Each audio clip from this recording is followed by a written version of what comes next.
All right, everybody, this is Sheets, and I'm going to be doing another solo recording of the Slate preview for today. Again, Bobby is just in town. He's unable to join me for this, but that's fine. I'm going to take care of it myself. Thank you for the good comments on videos from yesterday. And I'm going to do the exact same format as I usually do when I do it by myself. And I'm not going to go through just every single game. I am going to view it from a top-down Slate view perspective, because again, in the name of transparency, that is the way that I like to do it myself. So that's the way I'm going to present it to you. And we're going to go back and forth between the DK lineup builder and my sheets, which are obviously available on the site. So unlike yesterday, today's a little more challenging because it's a big 15-game slate, but it's still, the process is the same. I will tell you in advance that there's one semi-key component that I'm leaving off of this analysis, and that's Max Scherzer, because he is coming off of the injured list, and I'm just not sure what his pitch count might be. I mean, they said he threw a bullpen session the other day for 40 pitches, and so I just don't know. So I'm not going to project him yet. So for the early look, I'm just presuming he doesn't exist. Now, it could turn out that, you know, he gets full go and he'll then project really well, but there's a lot of good options on the slate. So it's not as if he's going to just dominate the entire slate, even if he does, you know, draw in, so to speak. So with that disclaimer, I want to take a look at the options here.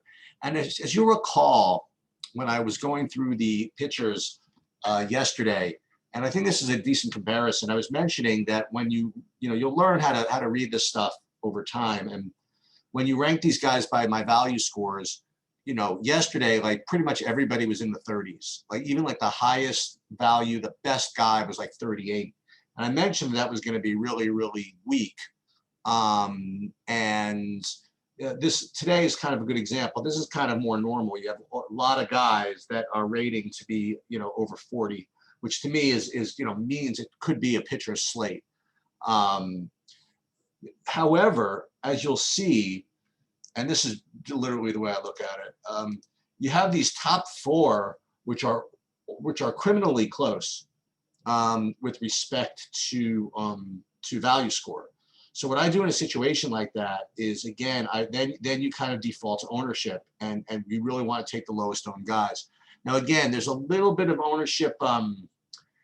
These guys are going to, you know, these guys are owned based on whether Scherzer is pitching. In other words, like right now, I think I have Scherzer predicted as out with respect to ownership. We're actually pretty close. So I think that all of these guys are probably going to be, I would say, about here, depending on what Scherzer kind of comes in. So when I look at it, I see that, you know, this is pretty fair between Cole and Giolito, right? You have Cole rated a little higher, but owned a little more. That seems fair. But you see between these two cheapos, between Morton and Rodriguez, you do have Rodriguez as not only being slightly a better value, but also lower owned. So that's where I would kind of default. But an interesting thing happens, like, you know, when you drop down to these two guys, Stripling and Singer, yeah, it's a pretty decent drop, but you're getting a significant drop in ownership as well. So for me, I think all of those guys are in play, and so I'm gonna probably play. I'll probably play all of them to some degree between Cole, Rodriguez, Giolito, Morton, Stripling, and Singer. But I think that probably the guy I'll have the most of, and the guy that's in the you know, the guy that'll be in my main lineup, probably going to be Erod. If all of this holds, right? Now, this is an early look. I'm just kind of presuming that these would be kind of like the end of the day projections and analysis, which it almost certainly will not be. But you know, this is the way my process works. So from the pitching perspective, again, it's going to be probably Cole, either Cole or Giolito with Erod in my main lineup. And then I'll use Morton and Stripling and Giolito and Singer as secondary options. I'm probably not going to get down to Kershaw, Freeland, Heaney, any of those guys. Pretty much anybody else here. These are some decent guys that I'm tossing. You know, Wheeler, Peralta. You know, these are real high upside guys. But you know, this is kind of the piece that I've made with my process. And again, the other thing to keep in mind is that Scherzer is out of these projections, and when he comes into them, it might change things a little bit. Okay, so you want to do FanDuel pitching first or DK hitting first? You know, let's do, just for the fun of it, let's do DK hitting first. So DK hitting first, again, I could either sort these guys by individual positions, or I could do it by stacks. So what I'd like to do is first eyeball the positions and see if I can predict the stacks, right? So I see already that, you know, the top two plays are going to be Brantley and Alvarez. So if that's the case, I imagine that Houston is going to be a pretty well projected stack. Then you see McCormick here also. I also see a little bit of St. Louis throughout here and some Detroit. So if I had to guess, I would say that Detroit, Houston, you know, St. Louis would be like the top ones. But remember, you got 15 possibilities, actually 30 possibilities. So let's kind of take a look at this. So what I see here is that, yes, Houston and Detroit, as I thought, when you rank these guys by modified, are going to be close to each other as the top. Now, the one thing you'll notice, obviously, is that the ownership of Detroit is significantly lower. So, you know, the question is when do you use Detroit, right? So I feel as though, I think the numbers dictate that you want to use Detroit when you're paying up for the pitching, right? So if you have those lineups, and we'll play around with them where you want to play Cole and say Giolito together, then you can really just hammer these Detroit guys and it'll make a lot of sense. But just so I know what I'm dealing with, let me rank these guys by raw as well. So when I rank this by raw, Detroit doesn't even fall in the map. But Houston, you know, again, rates to be the top stack by a pretty decent amount, but they're owned that way. So, you know, what I would suggest is if you are going to play Houston, to play kind of the less chalky of those pay down options, right? I mean, if you play Houston, you're probably going to have to do something with these cheap pitchers, whether it be Erod, Morton, guys like that. So what I would suggest is that if you see an ownership discount where you have Erod as half the ownership of Morton, you know, or, you know, Stripling and Singer being even a third the ownership of Morton, I would probably pair Cole with one of those two. And we're going to do a sample lineup to see how much we actually even need to do all of this. And then as you kind of go down the next kind of group, you have St. Louis, as I mentioned before, looks to be pretty good. Then you have Chicago and Miami, and you'll notice that, you know, when you're going down between Houston down to say Chicago, you're losing a little bit of ranking integrity, but you're picking up so much ownership discount. So like the Cubs would be, for example, an incredible pivot over Houston if you wanted to hand build. Now again, I'm going to probably, you know, hand build something, and then I'm going to use Saberson to help me with MME stuff. Then there's Miami, as I mentioned. Then we're dropping down to kind of the Angels, who are kind of a tier of their own. And then we're into the 90s. And I'm only going to play down here if I get really low ownership. I probably wouldn't play Oakland, but I certainly would play, say, Tampa.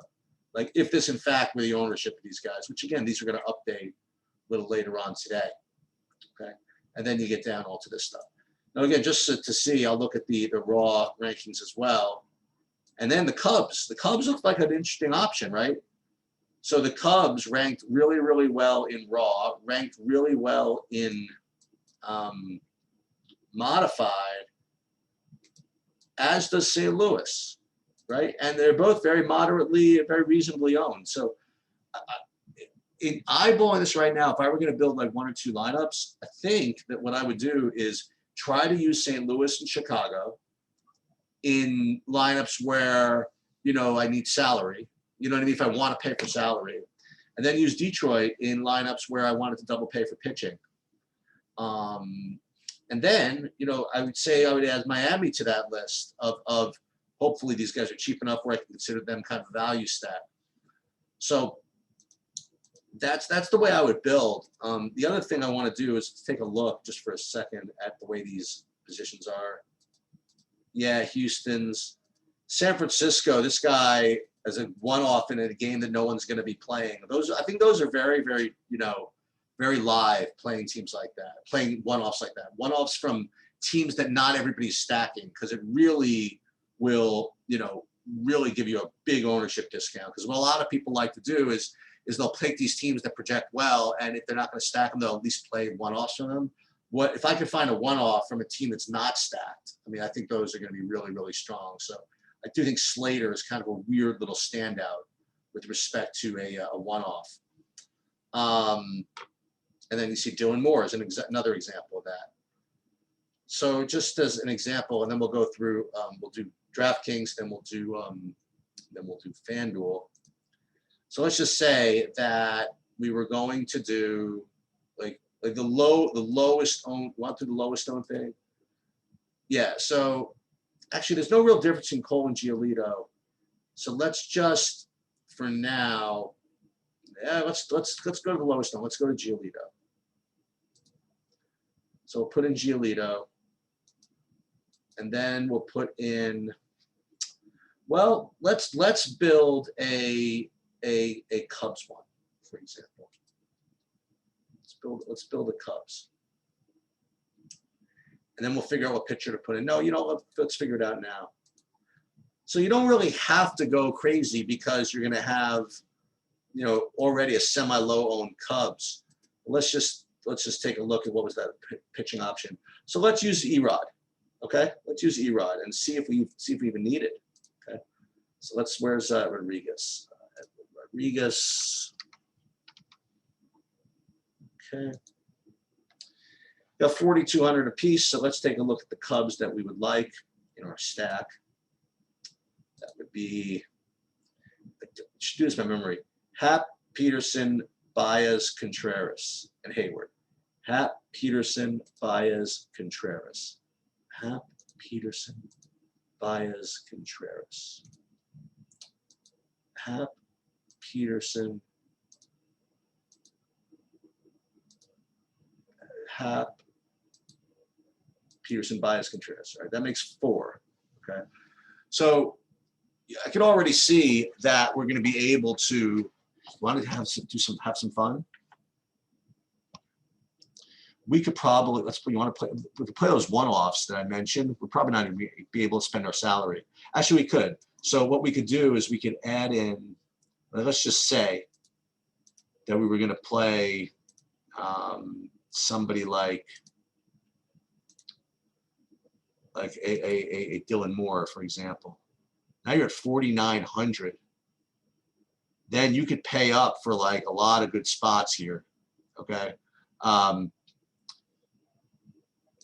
Like let's just say that you wanted to play Rizzo, which certainly makes a lot of sense, right? To make a 5-man.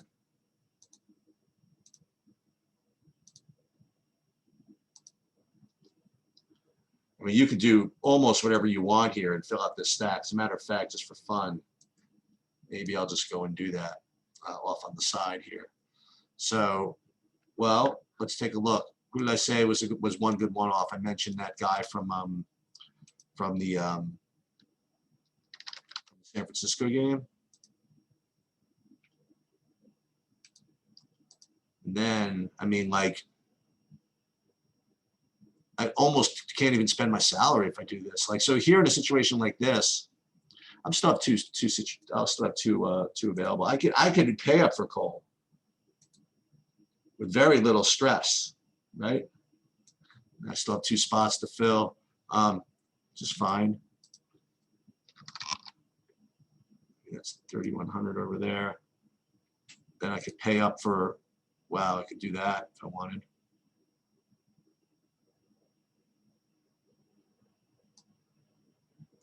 So who's an expensive third baseman before I forget? Again, I'm building now, so I have to finish what I was thinking about before I can move on to the next part of the video. So third base, Escobar's a good one. McMahon's a good one-off too. Actually, McMahon's just fine. He's not great. Candelaria's cheap. Chapman is a good one-off.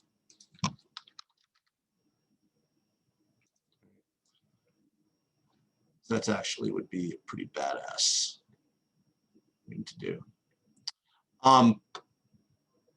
Okay, so let's do something else before we go on to FanDuel.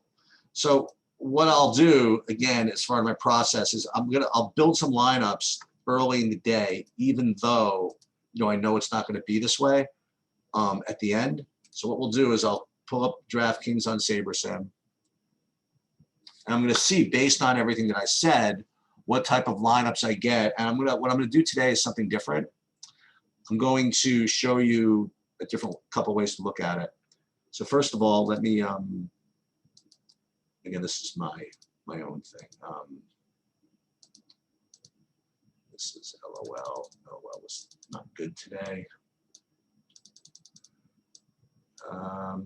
So again, what I do is, I find it, upload my numbers over to here. Set all projections other to 0. Again, this is all presuming no Scherzer, right? And we will probably have to redo everything for Scherzer a little bit later. So what we'll do is we'll build this, and this will be kind of fun. We'll build 20 lineups, and we're going to use these settings again. And we're going to look at it 2 different ways. And I'm going to actually build 40 lineups for now.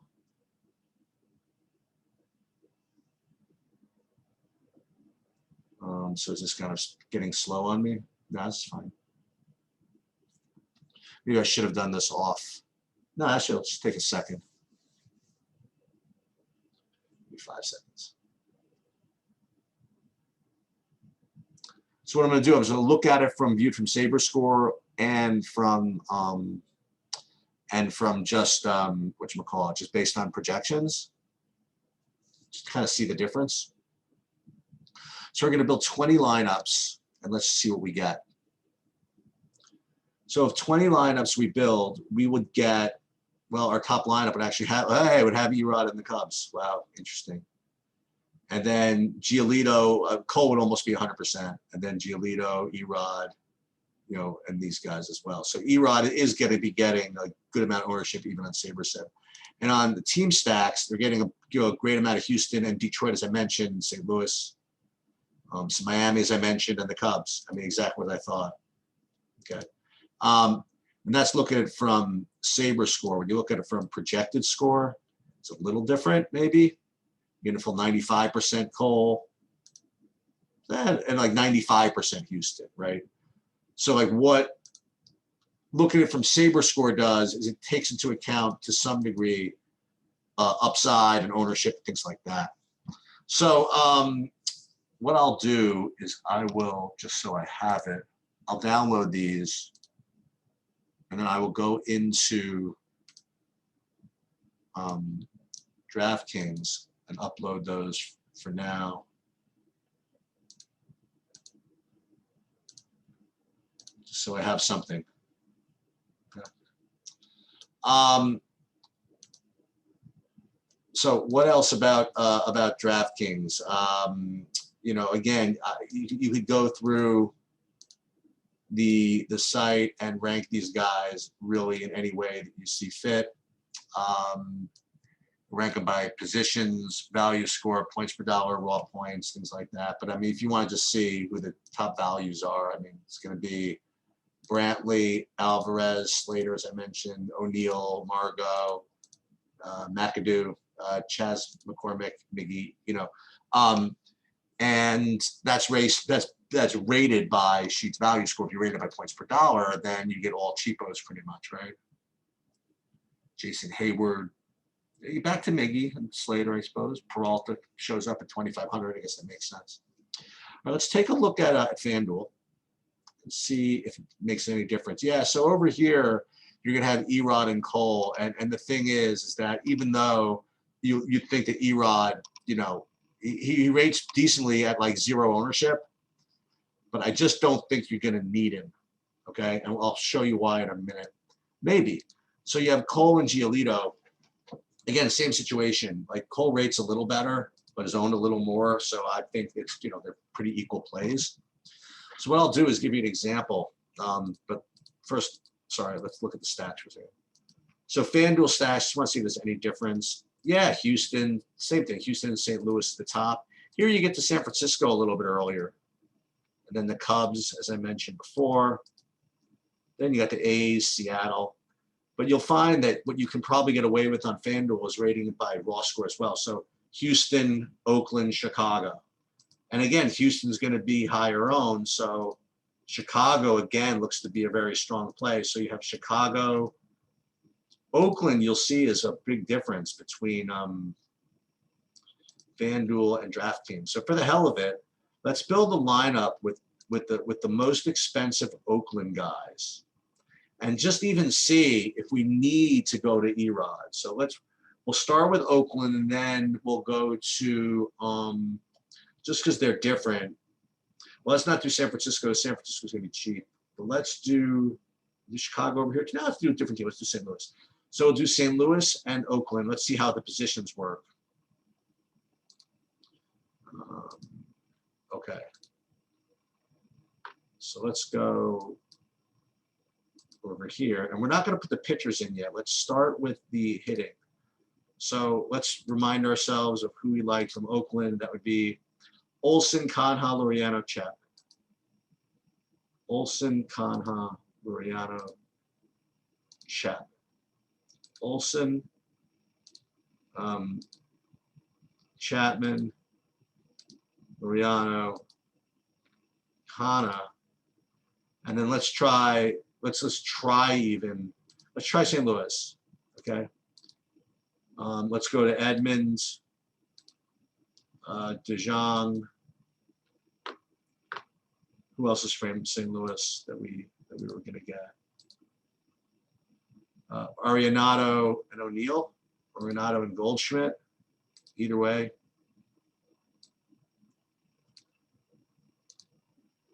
O'Neill and Goldschmidt, for example. Like you did that, and we haven't looked at the pitching yet. 9,700.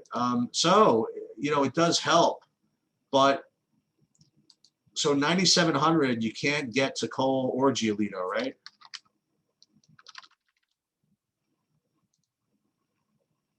No. So really not even close if you want to pay up for Oakland, these guys. So, but let's say that I wanted to make I wanted to make it worth my while to play Rodriguez, right? So could I even spend 3,300, right, efficiently? And this is going to be one of those things where Saberson's really going to help do the work for me on this, because what I'm going to be doing is start jamming in salary. I don't want to say for no reason, but so that's what we're doing is we're going to take St. Louis out because they were less expensive, and we're going to throw in the Cubs because they were more expensive, and let's see if that makes a difference. Again, second base, or so you could play half at second base, but even still, Baez. Peterson, we said, right? I mean, you can't even spend all the salary here. So it looks as though we're not going to need to play Erod. So if that's the case, let's just go with, since we used Cole over there, let's use Giolito over here.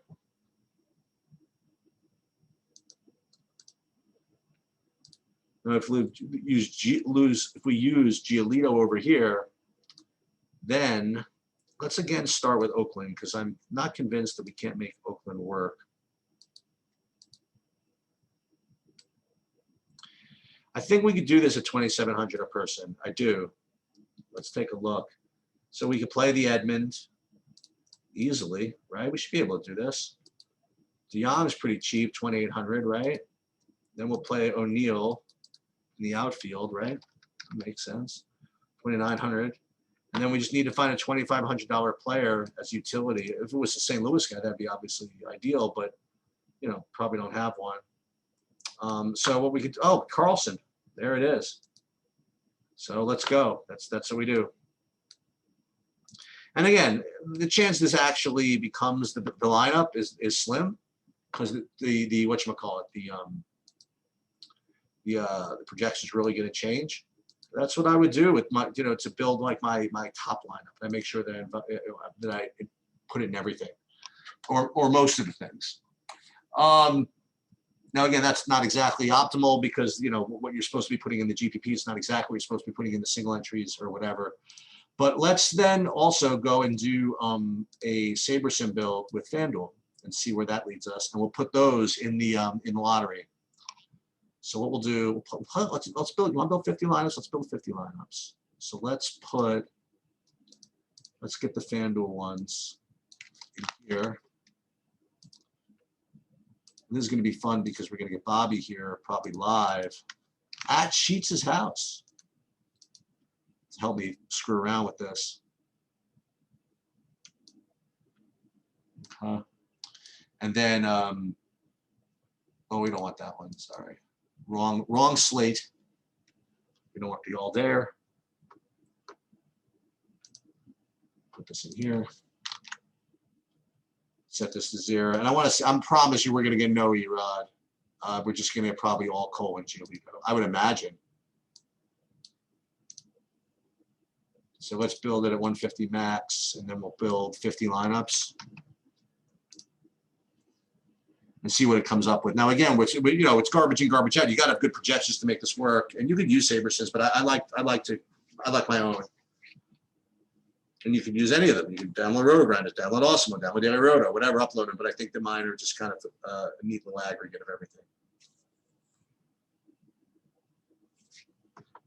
Let's see how I did in the LOL. Not promising. I didn't think. Ooh, oh, not as bad as I thought. Okay, got a couple of in there. All right, not bad.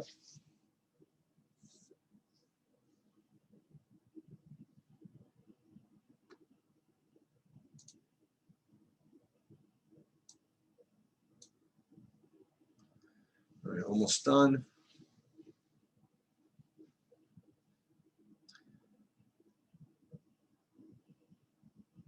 And then we're going to review the FanDuel rankings. Then we will, as they say, get out of here.